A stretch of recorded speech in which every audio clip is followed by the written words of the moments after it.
It started as nothing more than a harmless joke. At least, that's what I told myself. We were at a friend's birthday dinner, tucked into a cozy little restaurant, candles flickering in glass holders, soft laughter echoing along the table.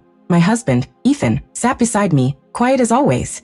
He's never been the loud one, always calm, steady, the kind of man who listens far more than he talks. I used to find comfort in that quiet strength. Lately, though, that stillness had started to feel like a wall between us. So when my friend Lily leaned over and teased, "You know, men never notice when their wives actually make an effort," I laughed too loud.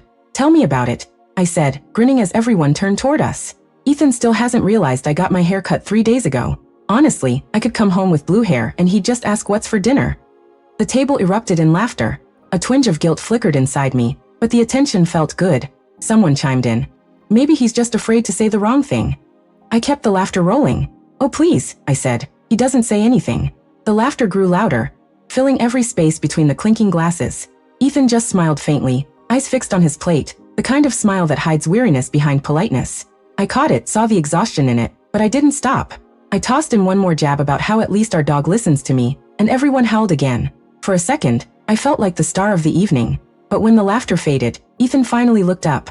Not at them, at me. His voice was low, steady, so soft that everyone leaned in to hear. "You know," he said quietly, "it's strange how much you talk about being ignored when that's exactly what you've been doing to me for years." The silence hit like a thunderclap. The air seemed to freeze. Even the clinking stopped. My heart pounded in my chest. The candlelight suddenly too bright, the room too small. "Ethan," I started, but he lifted a hand, still calm, still composed. "It's fine," he said evenly. "Everyone needs a laugh. I just didn't realize our marriage was the joke." He stood up then, not angry, just heartbreakingly quiet, and excused himself. "Enjoy the rest of your evening," he said before walking out. "Nos chauting." No scene. Just one sentence that left me shattered. The laughter that had filled the table moments earlier died completely. Nobody spoke for what felt like forever.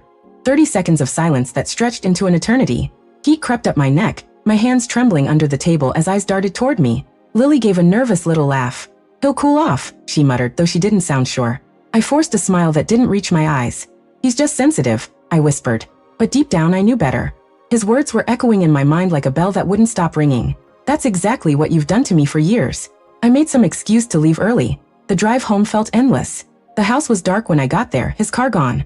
I sat in the living room, still in my dress, staring at the clock as the minutes crawled by. Midnight. 1. Still no sign of him. For the first time in a long while, I was alone with my thoughts.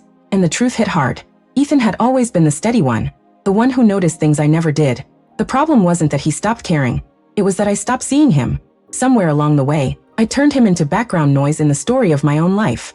I thought about every small moment I'd brushed off. The quiet, "You okay?" I'd answer without looking up from my phone. The dinners he planned that I canceled. The cups of coffee he made and left beside me untouched. He didn't ignore me. I ignored him. The weight of it was crushing. When Ethan finally came home around 2 in the morning, he looked drained. Not angry, just defeated. He didn't raise his voice or ask for explanations. He simply said, "You embarrassed me, Anna." In front of everyone. "I know," I whispered, tears stinging my eyes. "I didn't mean to." He cut me off gently. "You never mean to. But you always do." He walked past me toward the guest room, quiet as ever. And somehow, that silence hurt worse than any fight could have.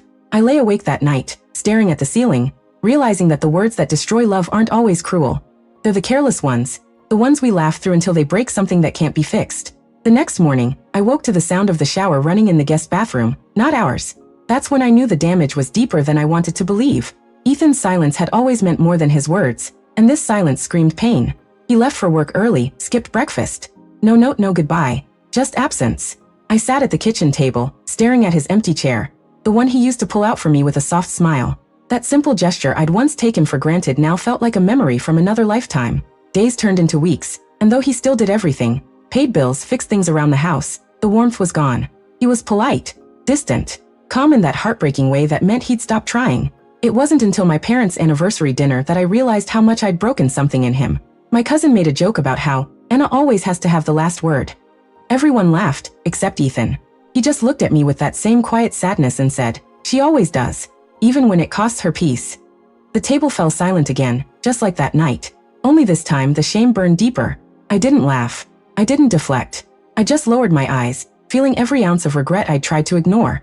Later, I found him outside watching the city lights. "You don't make jokes anymore," I said softly. He turned toward me, eyes tired. "There's nothing funny left between us, Anna. You took the humor away when you made me the punchline. That line broke something inside me completely. I wanted to say I was sorry, truly sorry, but the words felt hollow. No apology could erase the years I'd spent belittling him in the name of harmless fun. That night, I finally said what I should have said years ago. Ethan, I miss us. I miss the way you used to look at me. He met my gaze one last time and whispered, then maybe you should have looked at me when I still did. And that was the moment I realized, sometimes the laugh you win costs more than you can ever afford to lose.